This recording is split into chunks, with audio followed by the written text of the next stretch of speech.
Hallelujah. मैं विश्वास करता हूं कि जो भी आपने सुना, परमेश्वर ने अपने वचनों के द्वारा आपके हृदय से बात किया, और मैं आपको बताना चाहता हूं ना, इसको प्रैक्टिकल तौर पर करना है, प्रैक्टिकल तौर पर। आज के जो विश्वासी हैं उनमें एक ही चीज की कमी है, और वो है विश्वास।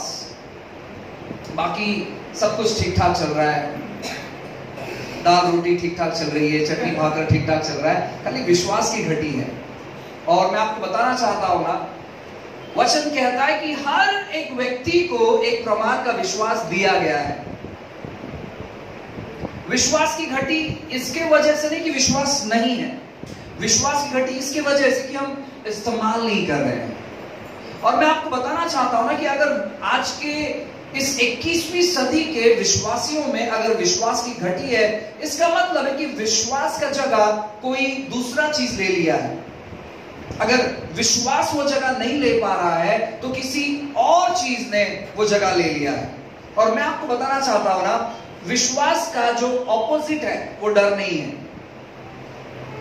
लोग ऐसे कहते हैं कि विश्वास का जो ऑपोजिट है ना वो डर है, या डर का जो ऑपोजिट है ना वो विश्वास है। नहीं, डर का ऑपोजिट विश्वास नहीं है, और विश्वास का ऑपोजिट डर नहीं है। क्योंकि बाइबल कहता है कि मसीह का सिद्ध प्रेम डर को बाहर निकाल देगा।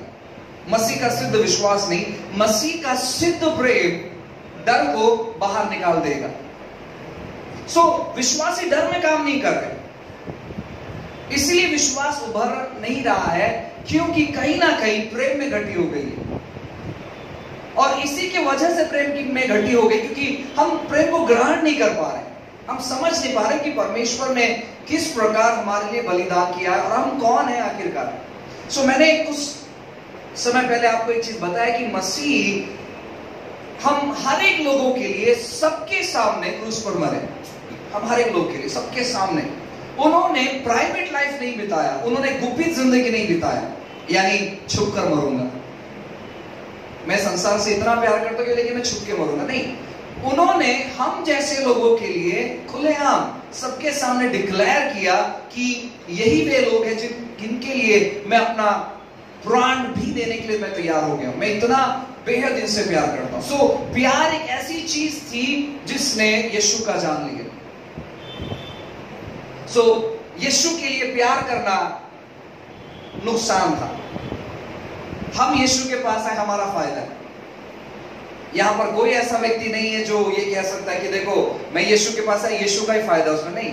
हम यीशु के पास आए यहां पर जिससे हमारा फायदा हो। हमने यीशु को चुनाव किया जिससे हमारा फायदा हो। हम प्रार्थना करते जिससे हमारा फायदा हो। हम बाइबल पढ़ते जिससे हमारा फायदा हो। लेकिन यीशु ने जो प्यार किया वो उसके लिए नुकसानदायक था, क्योंकि उसी प्यार की वजह से उन्हें क्रूस पर जाना पड़ा। और उन्होंने कहा मैं ये नुकसान उठाने के लिए तैयार हूं, मैं ये नुकसान उठाने के लिए मैं तैयार हूं। और उन्होंने उठाया भी वो नुकसान, और वो क्रूस पर मरे। और बाइबल कहता है कि वो 3 दिन तक कब्र में रहे, 3 दिन तक। और जो पाताल है वहां से अधिकार वाली जो चाबी है जिसने आदम से छीन लिया था, उसी व्यक्ति से उस चाबी को छीन कर वापस उसने कलीसिया को दे दिया। और मैं आपसे कहना चाहता हूं ना कि विश्वासी लोग विश्वास में काम करना चाहिए, लेकिन विश्वासी लोग विश्वास में काम नहीं कर पा रहे हैं। वे लोग अलग ही चीज से जुड़ गए। मैं आपको यह बताना चाहता हूं कि पहली सदी की जो कलीसिया थी, जो लगभग मुझे लगता है 50 या 52 सेंचुरी में जो चालू हुए, 52 सेंचुरी नहीं लेकिन 50 साल, आज है 2019, जब 50वां साल चालू था, 52वां साल चालू था, तो वहां पर से कलीसिया की शुरुआत हुई है। पहली सदी से, फर्स्ट सेंचुरी से कलीसिया की शुरुआत चालू हो गया। पहली सदी की जो कलीसिया थी वो किस प्रकार थी? मैं जब अध्ययन करता हूं, पहली कलीसिया की जो लोग थे, पहली कलीसिया के जो अगुवे थे, पहली कलीसिया के जो अनुयायी थे, पहली कलीसिया के जो विश्वासी थे, उनमें बहुत सारे गुण थे, लेकिन 5 महत्वपूर्ण गुण उनके अंदर थे। और वही चीज हमें फॉलो करना है। हमें पहली सदी के कलीसिया को फॉलो करना बहुत जरूरी है। अगर आप पहली कलीसिया की सदी के लोगों को फॉलो नहीं कर रहे हो, इसका मतलब है आप कोई यहां वहां की चीजों से जुड़ गए। सो सबसे पहली बात, पहली कलीसिया के जो लोग थे उनमें और हम में एक चीज मिलता है, और वो यह है कि हम यीशु के अनुयायी हैं। पहली कलीसिया की जो लोग थे उनका सबसे पहला और फाउंडेशनल या मुख्य कारण था कि उनका उद्धार हो गया था। वे लोग यीशु के पीछे चलते थे, और हम भी, बाइबल कहता है कि हमने परमेश्वर को प्रथम नहीं चुना, परमेश्वर ने हमको प्रथम चुना, और हमने उनका जो निर्णय है चुनाव का हमने ग्रहण किया और हमारा उद्धार हो गया। ये हम 21वीं सदी के लोग और पहली सदी के लोगों में समानता है। लेकिन उसके बाद जो 4 चीज है उसमें कोई समानता नहीं है। मैं आपको बताना चाहता हूं कि जहां जहां हमको लगता है कि नहीं यार ये चीज हमारे जीवन में होना चाहिए, उस चीज में हमें आगे बढ़ना है, उस चीज में हमें काम करना है। बाइबल कहता है कि धर्मी जन 60 से 70 बार गिरेगी लेकिन परमेश्वर को उठाएगा। इसका मतलब है कि वो गिरेगी, और इसका मतलब है कि प्रभु उनको उठाएगा। तो जहां जहां हमको दिक्कतें महसूस होती है, समस्या महसूस होती है, हमको खुद को प्रोटेक्ट करना है, सावधान करना है और परमेश्वर के राह पर खुद को चलाना है। अगर आपको लगता है कि आपकी जो जीवन रूपी गाड़ी है कहीं गलत जगह जाकर अटक गई है, रॉन्ग रास्ते पर अटक गई है, रॉन्ग वे में खड़ी हो गई है, उसने कोई गलत हाईवे ले लिया है, तो जब आपको पता चलता है कि मैं गलत हाईवे पे हूं, तो आपको आगे नहीं बढ़ना है। सब जानकर यार मैं तो निकला था यहां जाने के लिए, लेकिन मैं गलत हाईवे पर चले गया हूं। सो थोड़ा सा यू टर्न, भले थोड़ा सा लंबा होगा, परवाह नहीं, लेकिन मैं आगे जाके यू टर्न जरूर लूंगा। यहां तक आ गया हूं, इसका मतलब ये नहीं कि चलो आगे जाके घूम के आ जाते, नहीं। मुझे जहां जाना है, अगर मैं गलत जगह आ गया हूं तो थोड़ा सा आगे जाके, लेकिन यू टर्न में जरूर लूंगा। ये आपको निर्णय करना है। वहां पर आकर छाती पीट कर, गिड़गिड़ा कर, रोकर फायदा नहीं है। अपना गाड़ी रोको मत। आपको मालूम पड़ रहा है आप गलत जगह पर हो, प्रयास करो कि कहां से आप वापस यू टर्न ले सकते हो, कहां से आपको एक कट मिलेगा, कहां से आप अपने गाड़ी मोड़ सकते हो, आप उसका योजना करो। किसी से मदद मांगो कि कैसे मैं इस जगह से वो जगह जा सकता हूं। आप हेल्प मांगो, मदद मांगो। लेकिन हम लोग क्या करते मालूम है क्या? अगर गाड़ी गलत ट्रैक पर, गाड़ी जो है गलत जगह पर आ गया, तो वहां पर हम रुक जाते हैं और रोने लगते हैं कि क्यों ऐसे हुआ, ऐसे नहीं होना चाहिए था, वैसे नहीं होना चाहिए। तो आपको गिड़गिड़ाना नहीं है। जब आपको पता चलता है कि आप गलत जगह पर हो, अपने आप को सही जगह पर लेकर आओ। सो दूसरी चीज जो थी पहली सदी के लोगों में, उन्होंने यीशु का प्रचार सुना, उन्होंने यीशु को ग्रहण किया। यीशु को ग्रहण करने के बाद उन्होंने बपतिस्मा लिया। अब इस 21वीं सदी के जो लोग हैं, बपतिस्मा उसका मतलब है सबके सामने अंगीकार करना कि हम मसीह हैं। बपतिस्मा का अर्थ ये नहीं कि बपतिस्मा लेने के बाद आप स्वर्ग में जाओगे, उसका अर्थ ये नहीं है। अब कुछ लोग जब हमारा इस वीडियो को सुनेंगे वो बोलेंगे अरे आपने ऐसे कैसे कह दिया। सो मैं आपको बताना चाहता हूं, जब यीशु मसीह क्रूस पर मर रहे थे तो उसके दाईं तरफ और एक चोर था। सो यीशु ने उससे कहा कि आज ही तू मेरे साथ सुख लोगों में होगा। तो उसने बपतिस्मा नहीं लिया, लेकिन यीशु ने कहा कि तू मेरे साथ सुख लोगों में होगा। सो यीशु कभी झूठ नहीं बोलेंगे और वो सुख लोग में था। अब कुछ लोग ऐसे कहेंगे कि यीशु तो 3 दिन कब्र में था, यीशु तो 3 दिन नरक में जाकर कैदी आत्माओं को सुसमाचार सुना रहे थे। तो वो व्यक्ति यीशु के साथ कैसे था? मैं आपसे कहना चाहता हूं, हमारा इतना छोटे से भेजे में इतनी सारी बातें नहीं समझ सकती। सो मैं आपको बताना चाहता हूं कि परमेश्वर मर्यादित नहीं है, वो ओमिनी पोटेंशियल है, यानी एक ही समय हर जगह उपस्थित होते हैं। यीशु ने कहा कि तू मेरे साथ होगा, इसका मतलब ये नहीं है कि पिता अलग है, पवित्र आत्मा अलग है और यीशु अलग है। सो जब यीशु कहते कि तू मेरे साथ होगा, इसका मतलब है कि तू पिता के साथ होगा। सो जब वो चोर मरा, वो सुख लोक में था, क्योंकि उसको मालूम पड़ा था कि वो कौन है और उसको मालूम पड़ा था कि यीशु कौन है। सो इसलिए उसने यीशु को कहा कि तू मुझे याद रखना जब तू अपने राज्य में आएगा। और यीशु ने कहा कि आज अब से मेरा राज्य चालू हो गया। अब तो मैं मर्यादित तौर पर राज्य कर रहा था, लेकिन अब मैं पूरे संसार पर आत्मा के जरिए राज्य करूंगा। तो उस व्यक्ति ने बपतिस्मा नहीं लिया, लेकिन पहली की सदी के जो लोग थे उन्होंने बैप्टिज्म लिया। बैप्टिज्म इसका मतलब है सबके सामने मसीह जिंदगी बिताना। सो मैं आपको बताना चाहता हूं ना, बपतिस्मा इसका मतलब यह नहीं है कि आप पहले हिंदू थे, पहले आप कोई दूसरे धर्म से थे, अब आप क्रिश्चियन हो गए। नहीं, बपतिस्मा इसका मतलब है मसीह जीवन बिताना। मसीह जीवन बिताना मतलब है कि भाई मैं पहले बहुत गाली दिया करता था, लेकिन मसीह में आने के बाद मैं गाली देना बंद कर दिया। पहले मैं गलत चीजें करता था, लेकिन मसीह में आने के बाद मैंने ये सारा चीज करना बंद कर दिया। पहले संडे को हम पार्टी मनाते थे, लेकिन अब संडे को हम चर्च जाते हैं। मेरा जीवन शैली मैं पूरी तौर पर कंप्लीटली चेंज कर दे रहा हूं, और इसके बाद मैं कोई ऐसा काम नहीं करूंगा जिसके द्वारा प्रभु का जो नाम है वो नीचे गिराया जाए। मैं अब जिंदा नहीं हूं, मसीह मेरे अंदर जिंदा है, और मैं हर एक बात करूंगा मसीह के लिए। इस प्रकार का जिंदगी पहले सदी के लोग बिताते, लेकिन अभी के सदी के जो लोग हैं ना, वैसे जिंदगी नहीं बिताते। अब पहली जो सदी के लोग थे, आप सोचकर देखिए, पतरस ने प्रचार किया, 3000 लोग का उद्धार हो गया।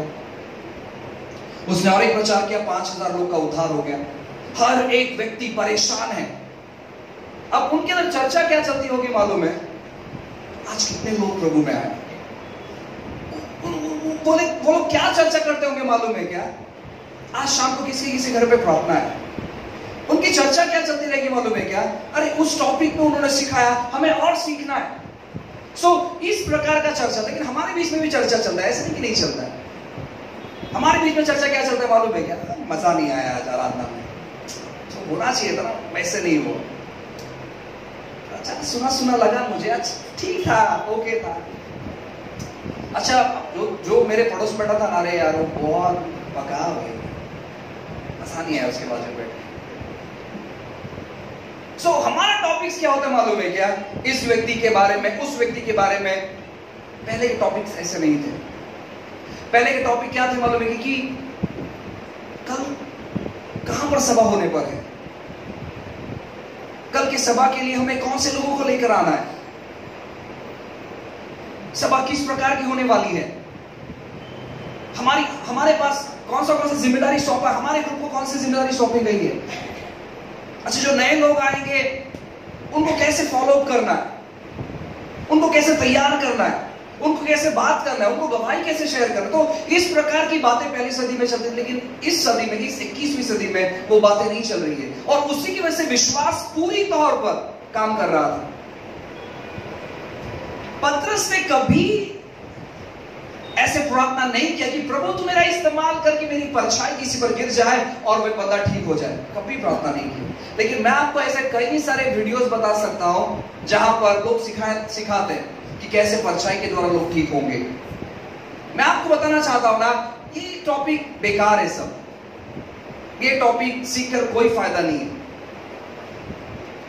क्यों? क्योंकि पतरस ने कभी ऐसे प्रार्थना नहीं किया, और यीशु ने कभी ऐसे सिखाने की ऐसे चीज सिखा। लेकिन उनका विश्वास इतना जीवित था, कोई व्यक्ति प्रेरितों को रुमाल, अंगूछा या टॉवेल, चादर, शॉल ऐसे चीज लाते, उनको छुआते यानी उनको स्पर्श कराते और वो लेकर जाते जहां पर बीमार व्यक्ति है, उनके ऊपर रख देते और व्यक्ति ठीक हो जाता था। लेकिन अब ये सभी चीज सिस्टमेटिक तौर पर सिखाया जाता है। विश्वास इसी की वजह से काम नहीं कर रहा। क्यों मालूम है क्या? क्योंकि हम वैसे जीना नहीं चाहते, हम खाली बताना चाहते हैं। बताने के लिए आपको जरूरत नहीं, किसी को बताओ मत कुछ, वैसे जीवन शैली बिताओ। यीशु ने कभी ऐसी प्रार्थना नहीं किया, या कहीं ऐसे प्रार्थना नहीं लिखा है कि जब मैं चलूं कोई व्यक्ति मेरे पीछे से आए, वो मुझे छू ले और वो ठीक हो जाए। उन्होंने कभी ऐसी प्रार्थना नहीं, उन्होंने सोचा भी नहीं वो सब बात। वो बस सही प्रकार का जीवन शैली बिता रहे थे। पिता ने जो चीज कहा है वो अपना राज्य का समाचार सुनाते, लोगों के जीवन में भलाई करते, और प्रभु अद्भुत काम करते। और हम लोगों ने क्या करते मालूम है क्या? हमने खुद को लिमिटेड कर दिया। और मैं आपसे कहना, शत्रु इसलिए काम करता है। अगर आप यहोवा की चर्चा ज्यादा करते हो, मसीह के वचन को छोड़कर, विश्वास काम कभी नहीं करेगा। और फिर हम कुछ समय के बाद, अब 25 साल के, 30 साल के, 40 साल के, कुछ वक्त के बाद 70-80 साल के हो जाएंगे और हमने कुछ भी नहीं किया परमेश्वर के लिए। आपको प्रभु के लिए कुछ करने की जरूरत नहीं है। प्रभु को मौका दो कि आपके द्वारा वो जिए, बस उतना ही। यहां वहां की चर्चा करने से अच्छा है उस व्यक्ति को, सामने वाले व्यक्ति को, यार तुमको वचन के बारे में कितना मालूम, चलो वचन के बारे में बात करते हैं। जिनको वचन पता नहीं, चलो उनके सामने जाकर बात करते हैं। इसी प्रकार जो विश्वास है वो बढ़ते चले जाएगा। उन्होंने क्या किया, बपतिस्मा के जरिए लोगों को डिक्लेयर किया कि हम मसीह के अनुयायी हैं। रहा दुख, तकलीफ, परेशानी, समस्या, मैं आपसे कहना चाहता हूं ना, चाहे वो मसीह हो चाहे वो गैर मसीह हो, ये अंत तक रहेगा। ऐसा कोई भी मसीह व्यक्ति नहीं है। बड़े बड़े प्रचारक, जितने भी आप प्रचारक को जानते हो, उनका नाम सामने बैनर पर रखो और उनको, अगर आपको कभी मौका मिले, उनको फोन कर पूछो कि यार आप लोग के जीवन में कुछ समस्या है या नहीं है। सबके जीवन में कुछ ना कुछ समस्या है। किसी का बाल झड़ रहा है तो कोई काला पड़ रहा है, किसी की आंखें धुंधली हो रही है तो किसी से कुछ हो रहा है। कुछ ना कुछ समस्या चालू है।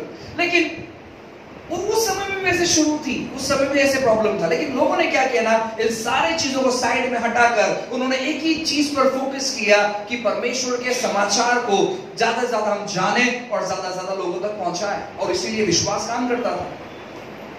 इसलिए जब पतरस चलता था, बाइबल कहता है कि लोग इंतजार करते थे कि पतरस कब आएगा, उसकी परछाई कब बीमारों पर पड़ेगी और बीमार लोग कब ठीक हो जाएंगे। लोगों ने ऐसे अपेक्षा यीशु से भी नहीं किया था। यीशु तो आते थे, लोग उस पर गिर पड़ते थे और ठीक होते थे, लेकिन लोग खाली अपेक्षा करते कि पतरस आए, उसकी परछाई लोगों पर गिरे और लोग ठीक हो जाए। ये लोगों का विश्वास था और वैसे ही होता था। उनका विश्वास इतना जागृत हो गया था कि वो जो भी सोचते थे कि यार बस एक बार पतरस की परछाई इस व्यक्ति पर गिर जाए, बंदा ठीक हो जाएगा। अब कुछ जो प्रचारक है, बाकायदा वो अपनी परछाई से लोगों को गिराते हैं। मेरे पास बहुत सारे वीडियोस हैं। देखो अभी प्रभु का सामर्थ्य किस प्रकार आएगा। वो लोगों को खड़ा करवाते हैं और फिर वो अपनी परछाई लोगों पर डालते हैं। ये सब चीज क्यों हम कर रहे हैं, मैं आपको बताना चाहता हूं ना। और लोग, अरे यार कितना सामर्थ्य से, देखो लोग कहते देखो अभी जिस कुर्सी पर मैं बैठूंगा उस कुर्सी पर कोई नहीं बैठ सकेगा। मैं आपको बताना चाहता हूं, सिंहासन, जब आप स्वर्ग में जाओगे, वहां पर केवल परमेश्वर का सिंहासन नहीं है। उस परमेश्वर के सिंहासन के साथ में कई सारे सिंहासन हैं, प्रेरितों के सिंहासन है। उतना ही नहीं, रेवलेशन किताब में लिखा है कि उनके नाम का खंबा स्वर्ग में है। और बहुत सारी अच्छी बातें परमेश्वर ने खुद विश्वासी लोग के लिए बनाकर रखी। और ये बोलते कि जिस कुर्सी पर मैं बैठूंगा उस कुर्सी पर कोई नहीं बैठ सकता, कोई गलती से बैठ गया तो वो उलट जाता है, यानी वो गिर जाता है, इतना अभिषेक उस कुर्सी पर। लोग कुछ भी कर रहे हैं और इसी की वजह से विश्वास जो है ना मजाक बनकर रह गया। इसलिए लोग क्या कर रहे हैं, एक सेवक वही बहुत ही अभिषेकत है और अभिषेक हम में काम नहीं कर रहा है, विश्वास ठंडा पड़ गया। लोग जान ही नहीं पा रहे कि हम कितने सामर्थ्यशाली हैं। लोग पहचान ही नहीं पा रहे कि परमेश्वर कितना सामर्थ्यशाली है, प्रभु कितना अद्भुत है और परमेश्वर किस प्रकार हमारे जीवन में काम करना चाहते हैं। और लोग क्या कर रहे हैं ना, लोग ढका हुआ जीवन जी रहे, गुपित जीवन जी रहे, मसीह के लिए जीवन नहीं जी रहे, वो बस मर्यादित है और उसी के लिए विश्वास काम नहीं करता। अगर आपके अंदर मसीह जीवित है तो विश्वास 100% काम करेगा। अगर आपकी मानसिकता में 24 घंटे प्रभु के राज्य के बारे में बातें चालू है, प्रभु के कार्य के बारे में बातें चालू है, उद्धार के बारे में बातें चालू है, मसीह लोगों को किस प्रकार और आगे बढ़ा है उसके बारे में बात चालू है, जो लोग यीशु के बारे में नहीं जानते उन तक समाचार कैसे पहुंचाए, अगर इस बारे में जो बातें चालू है, तो मैं आपको बताना चाहता हूं विश्वास अपने आप उभरेगा। तीसरी बात, वे लोग लगातार तौर पर समय बिताते थे उपवास और प्रार्थना में। लगातार तौर पर आप जब प्रेरितों के काम पढ़ोगे, एक्चुअली वो प्रेरितों के काम नहीं, वो पवित्र आत्मा के काम है। क्योंकि जिस दिन से उन्होंने पवित्र आत्मा को ग्रहण किया, उस दिन से वे लोग लगातार तौर पर, आप जहां जहां पढ़ोगे प्रेरितों के काम में, वहां पर लिखा गया है कि ये उपवास कर रहे थे, ये प्रार्थना कर रहे थे, ये प्रार्थना में लौलीन थे, ये इकट्ठे होकर प्रार्थना कर रहे थे, कलीसिया इकट्ठे होकर प्रार्थना कर रही थी। पौलुस कहता है कि मैं लगातार तौर पर मेरी व्यक्तिगत प्रार्थनाओं में मैं तुम्हें स्मरण करता हूं। ये लोग लगातार तौर पर इकट्ठे होते और प्रार्थना करते। और मैं आपसे कहना चाहता हूं, हम इकट्ठे होकर प्रार्थना नहीं करते। हम क्या करते हैं? वक्त मिला तो चर्च आएंगे, वक्त मिला तो प्रार्थना करेंगे, वक्त मिला तो बाइबल पढ़ेंगे, वक्त मिला तो समाचार सुनेंगे, वक्त मिला तो आराधना कुछ गीत सुनेंगे, वक्त मिला तो करेंगे, नहीं तो ब्रदर हम बहुत बिजी है। विश्वास काम कैसे करेंगे? और उसी की वजह से विश्वास काम नहीं कर रहे। अब विश्वास काम करे भी तो क्यों करे? उसका विश्वास को इसलिए दिया है क्योंकि उसका कुछ तो डेस्टिनेशन है, कुछ तो मंजिल है। परमेश्वर ने कुछ तो प्लानिंग किया, योजना किया है, और उसी की वजह से एक मात्रा का विश्वास आप में दिया है। और हम उसको एक्टिव ही नहीं करते, हम बिजी हैं। पहले जैसे हम थे वैसे ही हैं, खाली अंदर के जो फोटोज चेंज हो गए हैं। पहले कुछ अलग थे, अब अलग है।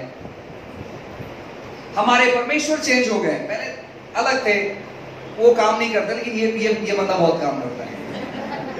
बाकी जिंदगी सेम है। पहले बहुत सारे हमारे घर में दिखाई देते, अभी दिखाई नहीं देते। सो मैं आपको बताना चाहता हूं ना, केवल उतना ही बदलाव ठीक नहीं है।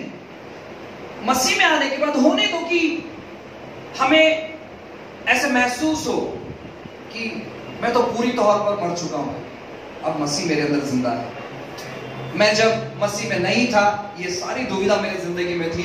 अब जिस क्षण में मैंने यीशु को ग्रहण किया, उस दिन मेरा देहांत हो गया और परमेश्वर ने मेरे अंदर नए तौर पर जन्म ले लिया है और प्रभु मेरे अंदर जिंदा है। सो लोगों को ये पता चल गया, और उसी की वजह से लोगों ने क्या किया? लोगों ने संगति करना चालू कर दिया, लोगों ने उपवास करना चालू कर दिया। कभी इसके घर में, कभी उसके घर में, कभी मंदिर में, कभी चौराहे पर लोगों ने मिलना चालू कर दिया और प्रार्थना करना चालू कर दिया। सो जैसे ही ये प्रार्थना करना चालू कर दिया, वहां पर क्या हुआ मालूम है? सताव होने लगा। आप जब प्रेरितों के काम पढ़ोगे, जब पतरस ने प्रचार किया, 3000 5000 का उद्धार हो गया, चेलों की संख्या बढ़ती चली गई, वहां पर समस्या है।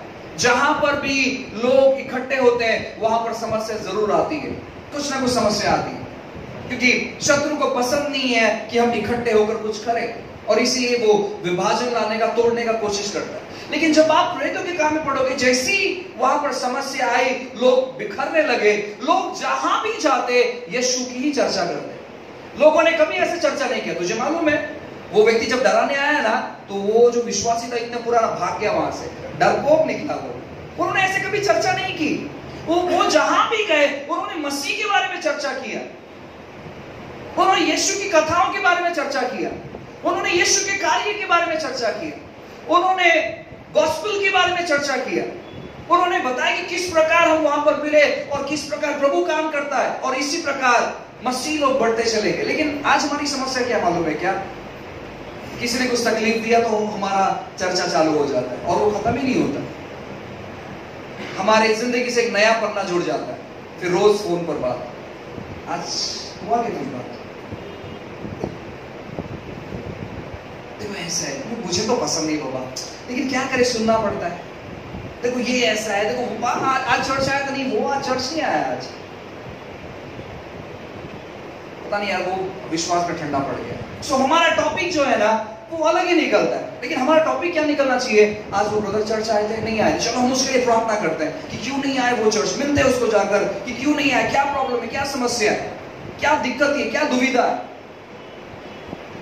और ऐसा नहीं होने की वजह से विश्वास काम नहीं कर रहा। मैं आपको बताना चाहता हूं, विश्वास आपके लिए काम नहीं करेगा।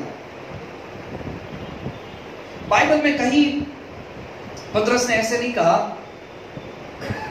कि एक काम करो, जो मेरे चेले हैं जाओ और मेरे लिए मच्छी पकड़ कर लेकर आओ।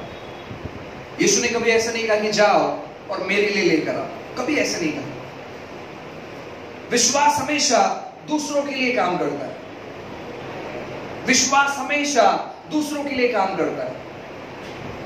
आपको कोई चीज की जरूरत ही नहीं। पहली बात, जब आप मसीह में आए, जैसे कि मैंने कहा कि आप मर चुके हो और मसीह आपके अंदर जिंदा है, उसको मालूम है कि आपको कौन सी चीज की जरूरत है, कब देना है, कहां देना है, कैसे देना है, कितना देना है, उसको सब मालूम है। लेकिन हम क्यों विश्वास में काम नहीं कर पा रहे? क्योंकि हम अपने लिए जी रहे हैं। तो विश्वास काम क्यों करे? हमारा हाथ पांव काम कर रहा है, हमारा दिमाग काम कर रहा है, सब कुछ काम कर, तो विश्वास कहां पर क्यों काम करे? और उसकी वजह से विश्वास काम नहीं कर रहा। अगर आप चाहते हैं कि विश्वास आपके लिए काम करे, तो पहली सदी की जो कलीसिया थी उसको पढ़ना चालू करो, उसको समझना चालू करो कि किस प्रकार पहली सदी की कलीसिया काम कर रही थी। चौथी बात, वो जहां भी गए उन्होंने यीशु के बारे में समाचार सुनाया।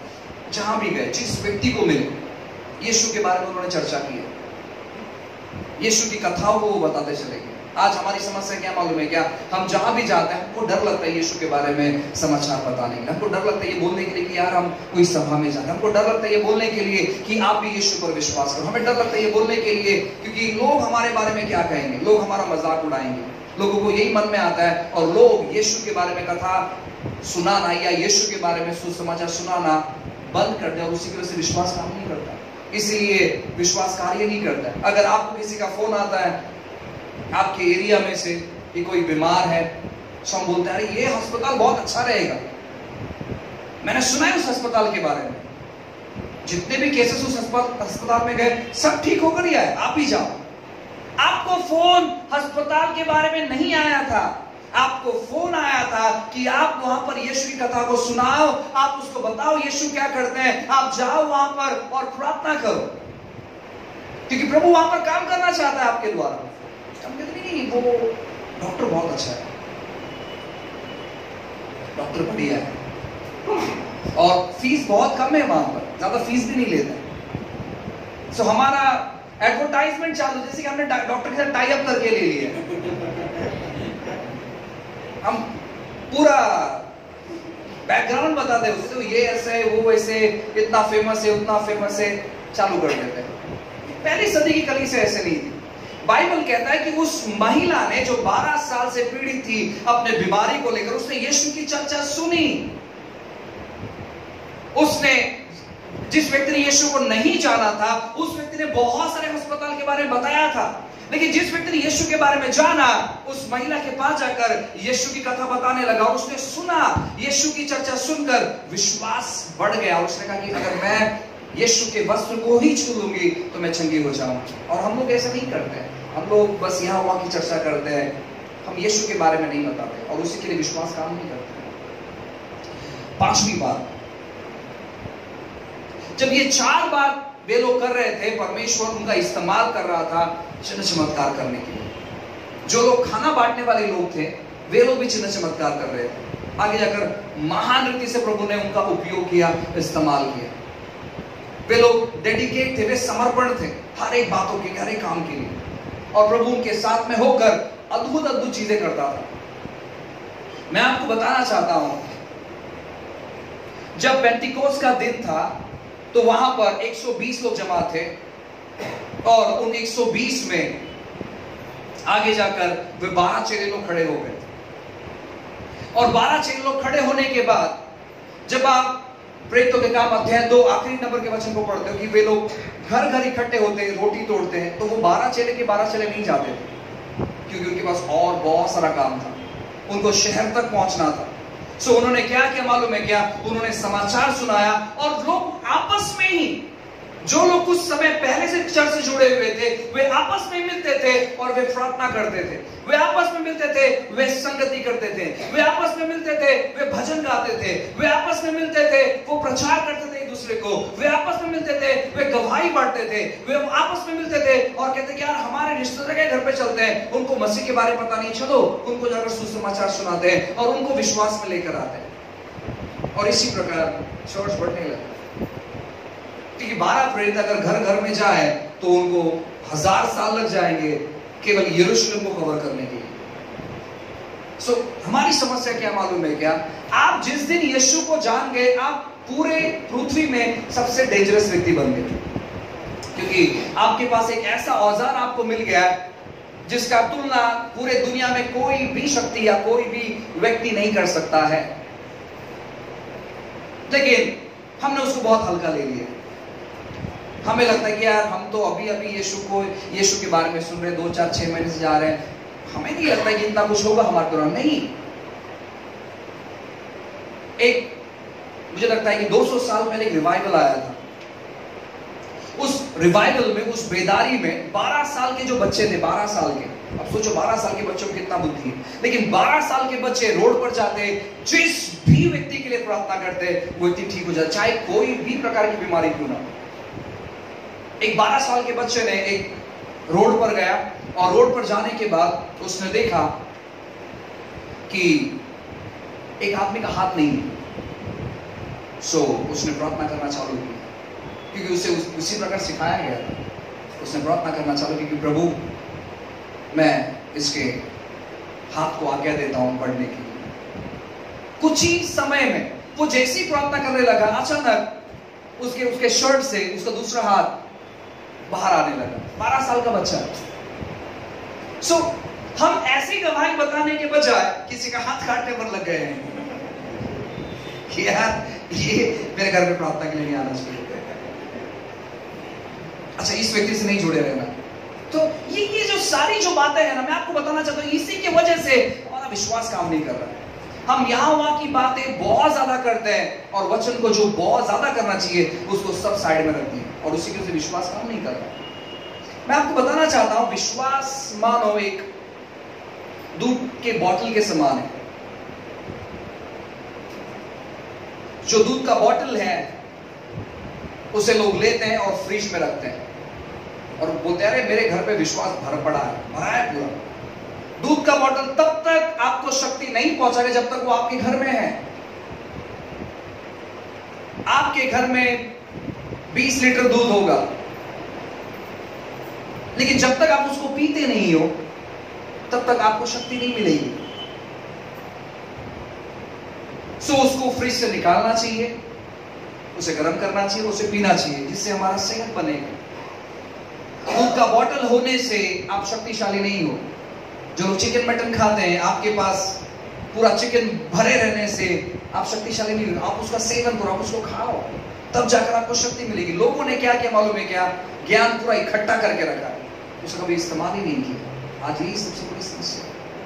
मुझे ये पता है, मुझे वो पता है, मुझे ऐसा पता है, मुझे वैसा पता है। अरे भाई अगर तुझको पता है तो प्रैक्टिकल कब दिखाएगा? तेरे अंदर वो भूख क्यों नहीं है? तेरे अंदर वो प्यास क्यों नहीं है? और प्रभु कैसे काम कर पाएगा? पहले सदी के लोगों के पास ज्ञान नहीं था, क्योंकि बस मसीहत शुरू थी, उनके पास पूरा बाइबल भी नहीं था, तो ज्ञान कैसे आएगा? जो भी चीज उन्होंने देखा उतना ही उनको पता है। हमारे पास जुने नियम से लेकर, यानी प्रभु ने किस प्रकार दुनिया बनाया और किस प्रकार वो क्रूस पर मरे, किस प्रकार वो पुनरुत्थित हो गए, पूरा डिटेल हमारे पास है। स्वर्गदूत किस प्रकार काम करते हैं, किस प्रकार स्वर्गदूतों ने काम किया, किस प्रकार उनसे काम करवाया जा सकता, पूरा डिटेल हमारे पास है। उनके पास डिटेल नहीं था। उनके पास मलाकी तक का किताब था, और वो भी एक एक करके किताब था, और वो भी बड़ा बड़ा किताब होता था, एक एक अध्याय का। हमारे पास पूरा इंफॉर्मेशन, जानकारी इकट्ठा हो गया, लेकिन हमने कभी उसको अनुभव नहीं किया, इस्तेमाल नहीं किया, और उसी की वजह से हमारा जो विश्वास है ना, वो मर गया, वो जिंदा नहीं है।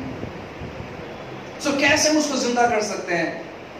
पहली सदी की कलीसिया को सुनो, जानो, पढ़ो, देखो उन्होंने किस प्रकार काम किया, उसी प्रकार चीजों को शुरू कर दो। विश्वास में काम करने के लिए बेसिक चीजों की जरूरत है।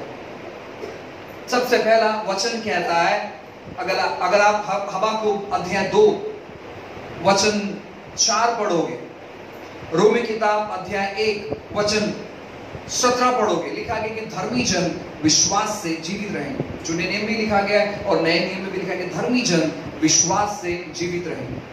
तो सबसे पहली चीज आपको पता चलना चाहिए कि हम जो विश्वासी हैं, हमें एक नाम दिया गया है और वो है विश्वासी या विश्वास करने वाले लोग। और हमारे अंदर कुछ हो या नहीं हो, लेकिन एक चीज होना चाहिए, वो है विश्वास। क्योंकि बाइबल ऐसे कहता है कि बिना विश्वास के हम परमेश्वर को प्रसन्न नहीं कर सकते। वो भी लिखा गया नए नियम में, इब्रानियों की किताब में, कि बिना विश्वास के हम उसको प्रसन्न नहीं करते। इसका मतलब कि परमेश्वर एक चीज जो उसने दिया है वही चीज चाहता है। आपको उल्लासनगर से नकली विश्वास लाने की जरूरत नहीं है। उल्लासनगर के चर्च बहुत अच्छे हैं, मैं चर्च की बात नहीं कर रहा, उल्लासनगर फेमस है हर एक चीज डुप्लीकेट बनाने के लिए। सो जो चीज परमेश्वर ने दिया वो उसी चीज को अपेक्षा करता है, बाकी कोई वो हमसे कुछ चीज अपेक्षा नहीं करता है। वो कहता है कि धर्मी जन विश्वास से जीवित रहेंगे, वो कहते हैं लो विश्वास लो और तुम जिंदा रहो। और हम क्या करते हैं मालूम है कि हम लेते हैं और हम उस पर काम ही नहीं करते।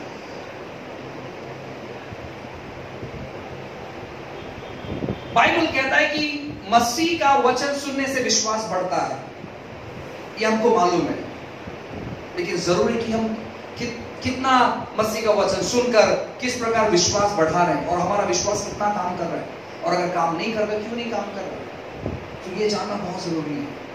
सो बेसिक जो चीजें हैं उसी को हमें फॉलो करना है। और देखो किस प्रकार प्रभु हमारा इस्तेमाल करते हैं, कुछ प्रिंसिपल्स हमारे जीवन में खुद पर लागू करना कि यार मैं आज के बाद किसी के बारे में बात नहीं करूंगा, वो चाहे मसीह हो वो चाहे गैर मसीह हो, मुझे किसी कुछ लेना देना नहीं है, मुझे बस एक ही चीज का लेना देना है और वो है कि प्रभु मेरा किस प्रकार इस्तेमाल करता है अपने राज्य को बढ़ाने के लिए, बस मैं उतना ही फोकस करूंगा और मैं किसी चीज को फोकस नहीं करूंगा।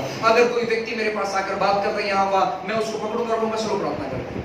मैं आपसे कहना चाहता हूं ना एक तरकीब कि कैसे आपको पता चलेगा कि कौन व्यक्ति मसीह में है और कौन व्यक्ति मसीह में नहीं है। जो व्यक्ति खुद को दावा करता है मसीह के बारे में, आपको खाली चेक करना है कि वो बोलता क्या है। जब भी आपसे संगति करता है वो यहां वहां की बातें करता है या वो वचन की बातें करता है, आपको मालूम पड़ जाए कि यार ये बंदा से बात करे या नहीं करे, इस व्यक्ति से बात करे या नहीं करे, इस सिस्टर से बात करे या नहीं करे। अब हम जो जवान लोग हैं, यंग लोग हैं, उनको समस्या है फोन से। और फोन मैं आपको बताना चाहता हूं, फोन बहुत खतरनाक चीज है, आप इससे सावधान रहना। मालूम है क्यों? क्योंकि कोई व्यक्ति जिससे आपका अनबन हो गया है और ये जो व्यक्ति है ये दोनों से अच्छा रिश्ता रखता है, वो फोन चालू करके आपको फोन करेगा और फोन आपको करने के बाद वो स्पीकर पे फोन रखेगा और वो उसी व्यक्ति के बारे में बात करेगा और वो व्यक्ति आपके उसके बाजू में बैठा है और बोलेगा अरे तुमने कुछ बात किया तो उसके बारे में क्या हो गया, और फिर आप यहाँ से अरे यार वो बहुत बेकार आदमी है, वो बहुत ऐसे आदमी है, और वो सब सुन रहे हैं यहाँ पर।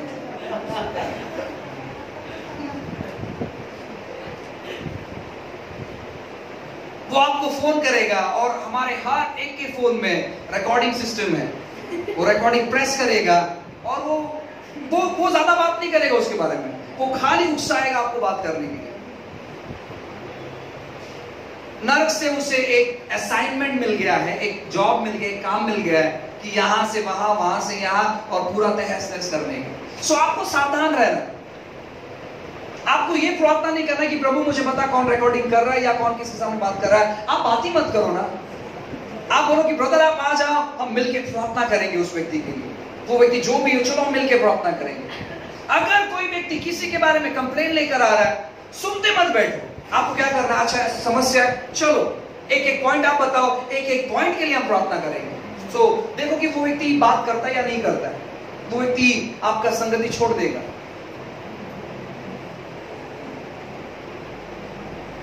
मुझे नहीं लगता है कि पत्रस में, पौलुस में इस प्रकार की चर्चा होती रहेगी। कुछ समस्या है, चलो प्रार्थना करते हैं, कुछ दिक्कत ये, चलो प्रार्थना करते हैं। और उसी की वजह से विश्वास अद्भुत तौर पर काम कर रहा था।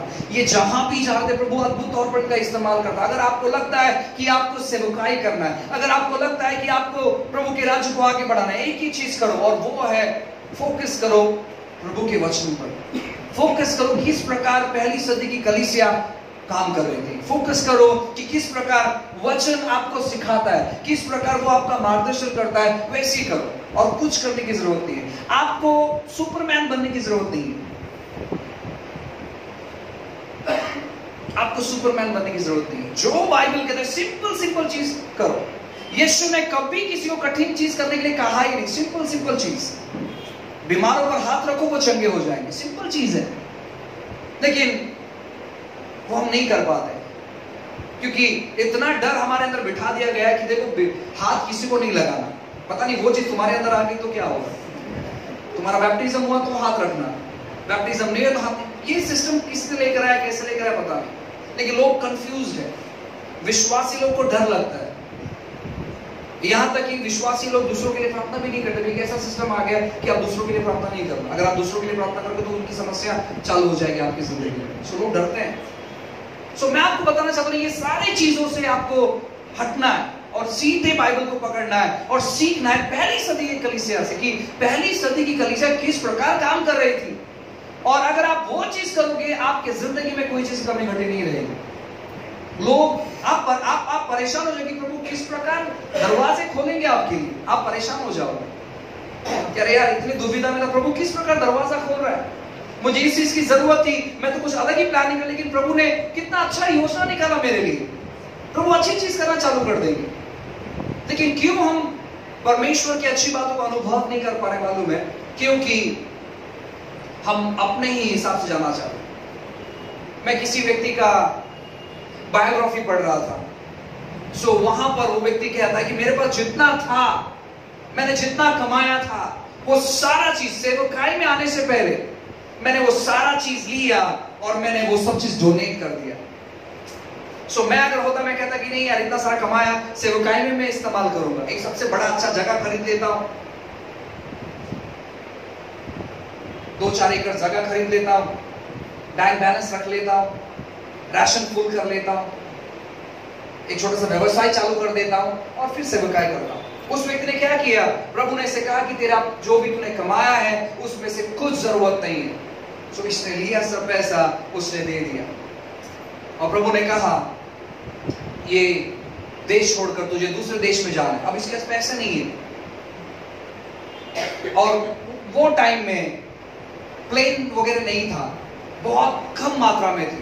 सो वे सब जहाज में ट्रैवल करते थे। उसने सब अपना बोरिया बिस्तरा बांध लिया, उसकी पत्नी, उसके बच्चे, सब लोग शिप में जाने के लिए रेडी है। और ये बंदा प्रार्थना करेगी, प्रभु वो तो फ्री में मुझे बिठाएगा, लेकिन मुझे कंफर्म और अभी आप करोगे क्या? सो 10 लोग बस उस जाने से बाकी, यानी परिश्रम होने से बाकी है। उसके आगे 10 लोग हैं और ये 11वां आदमी खड़ा है।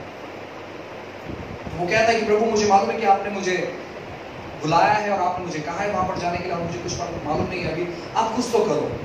वो किसी से बात नहीं कर रहा है, वो प्रार्थना कर रहा है। और अचानक एक व्यक्ति आता है और कहता है सर मैं आपको कितना ढूंढ रहा था और आप यहाँ पर मुझे मिले, ये पैकेट लो आप।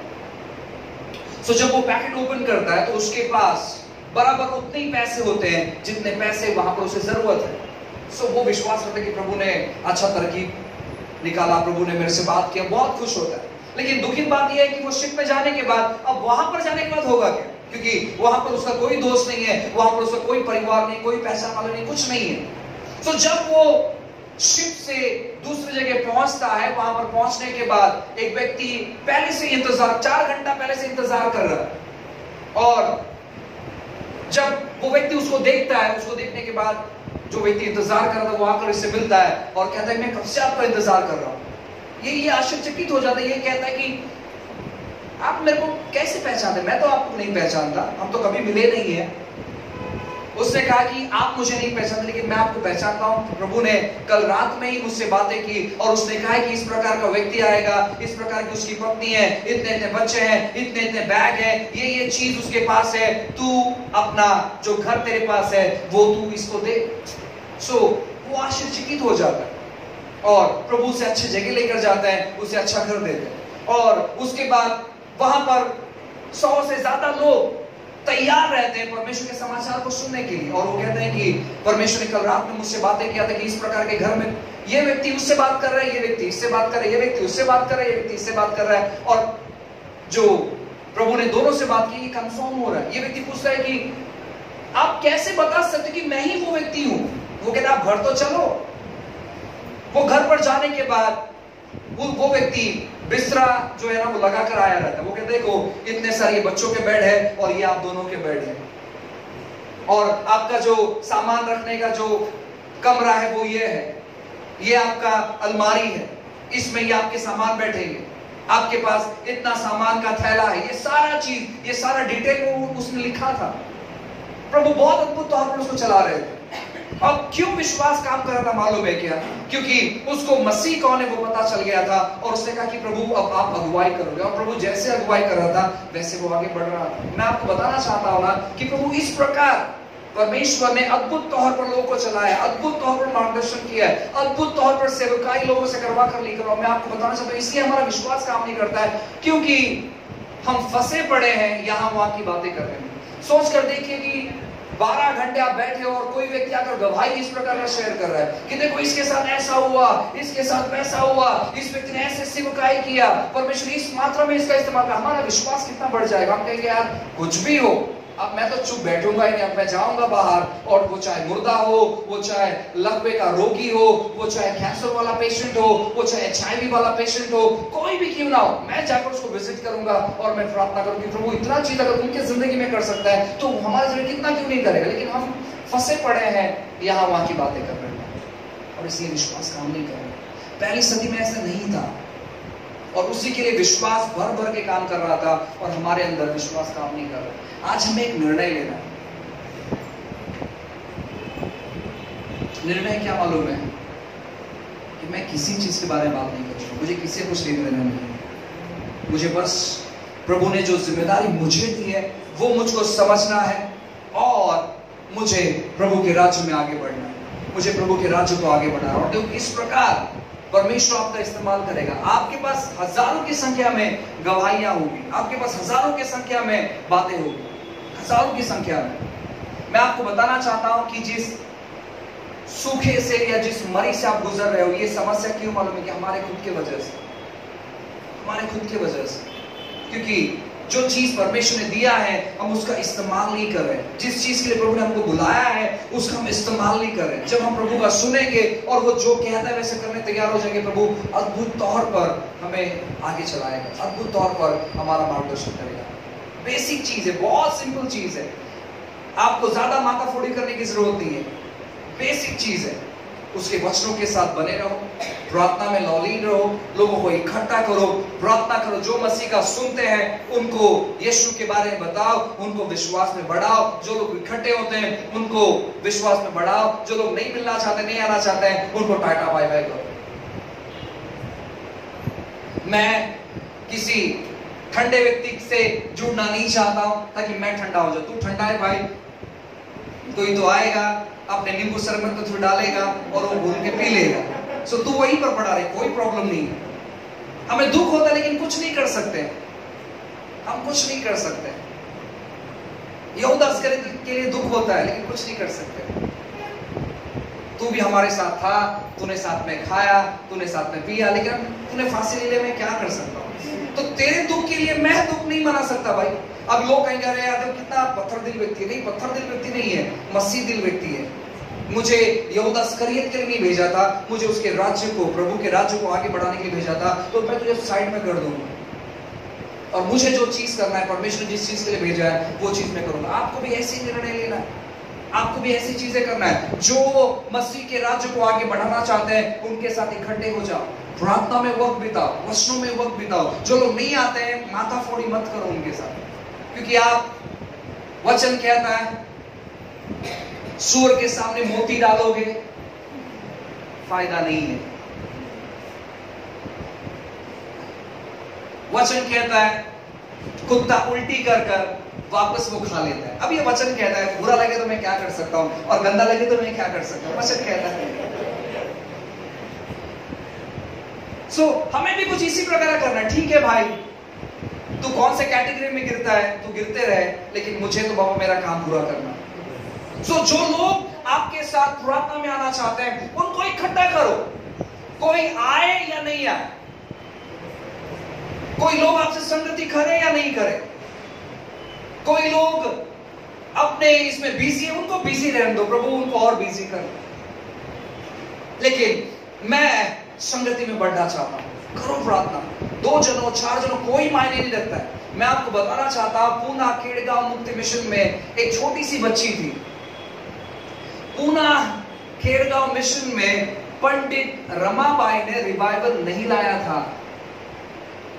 उनके चर्च में एक छोटी सी बच्ची थी, जब वो बच्ची प्रार्थना कर रही थी, उनके पूरे चर्च पर आग उतर आया था। लोगों ने देखा उस आग को, और लोग अपने घर से बकेट भर भर के पानी ला रहे थे उस आग को बुझाने के लिए, कि जैसे वो आगे जाते हैं आग दिखता ही नहीं उनको।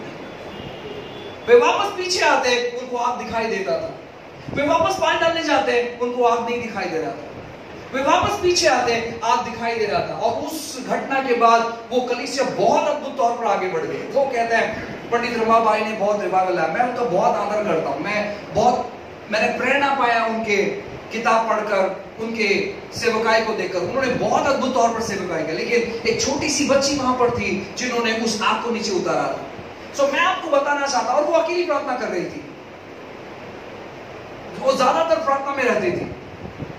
उनके साथ और भी बच्चे थे, ऐसे बहुत सारे जो बच्चे थे, उन्होंने उनको एडॉप्ट किया था। पंडित रमाबाई, उनका विश्वास बहुत महान था, बहुत अद्भुत। ऐसे बच्चों को उन्होंने अडॉप्ट किया था और वे प्रार्थना करते थे, और प्रभु ने अद्भुत चीज उनकी जिंदगी में की, उनके सेवकाई में की। मैं आपको बताना चाहता हूं ना कि प्रभु किसी का भी इस्तेमाल कर सकता है। जो कोई परमेश्वर को अपना हृदय समर्पण करने के लिए तैयार है, जो कोई उसके वचनों के ऊपर खड़ा है, जो बातें उसने भेजी है उसको वो ग्रहण करता है, उसको वो इस्तेमाल करता है, प्रभु उस व्यक्ति का इस्तेमाल करता है। मैं आपको बताना चाहता हूं ना, बाहर के सभी बेकार बातों से अपना रिश्ता तोड़ दो और प्रभु के साथ वापस यूनाइटेड हो जाओ। जो लोग आपको लगता है कि ये प्रार्थना में लोग हैं, उनको फोन करो, इकट्ठे हो जाओ और प्रार्थना करो। जो समस्या आपको दिखाई दे रही, समस्या के बारे में चर्चा नहीं करना है, प्रार्थना करो। आपको समस्या दिखाई दे रही है, प्रार्थना करो। चर्च इकट्ठे होकर उन्होंने ऐसे नहीं कहा कि अरे यार हमारा जो लीडर पीटर था, पतरस था, उसने तो बहुत अच्छा काम किया, क्यों ये लोगों ने उसको जेल के अंदर डाला, ये लोग बहुत बेकार है, ये लोग निर्दयी लोग हैं, ऐसे उन्होंने नहीं कहा। वे लोग पतरस के लिए प्रार्थना करना चालू की कि प्रभु तू पतरस को बाहर लेकर आ रहा है, प्रभु तू स्वर्गदूतों को भेज रहा है और पतरस बाहर आ रहा है। पतरस बाहर आने के बाद वो शांत नहीं बैठ रहा है, वो सुसमाचार सुना रहा है। पतरस के जरिए प्रभु तू 1000 लोगों को जीत रहा है, पतरस के जरिए प्रभु तू गांव जीत रहा है। इन्होंने प्रार्थना करना चालू किया और पतरस जेल से बाहर आया। अगर हम में से कोई होता, सो लोग बोलते हैं, अगर मैं जेल में पड़ा रहा तो लोग बोलते हैं पास्टर बहुत अच्छा था यार, तो क्यों उसको जेल में भेजा पता नहीं। ऐसा नहीं करना चाहिए था उस व्यक्ति ने। वो व्यक्ति ऐसे कैसे कर सकता है? चर्चा मत करो उसके लिए, प्रार्थना करो। चर्चा की जरूरत नहीं, प्रभु को सब मालूम है और लोगों को ही मालूम है। आप प्रार्थना करो। जब प्रार्थना चर्च ने किया, पतरस चमत्कारी तौर पर बाहर आया, पौलुस चमत्कारी तौर पर बाहर आया। हमें भी कुछ ऐसी चीज करनी है। ये सिंपल चीज है, लेकिन इस सिंपल चीज का रिजल्ट बहुत अच्छा है और हम अब से करना चालू कर देंगे। हालेलुया। आइए हम सब लोग खड़े हो जाएं, अपनी आंखों को बंद करें और प्रार्थना करें। Thank you Jesus, worship you.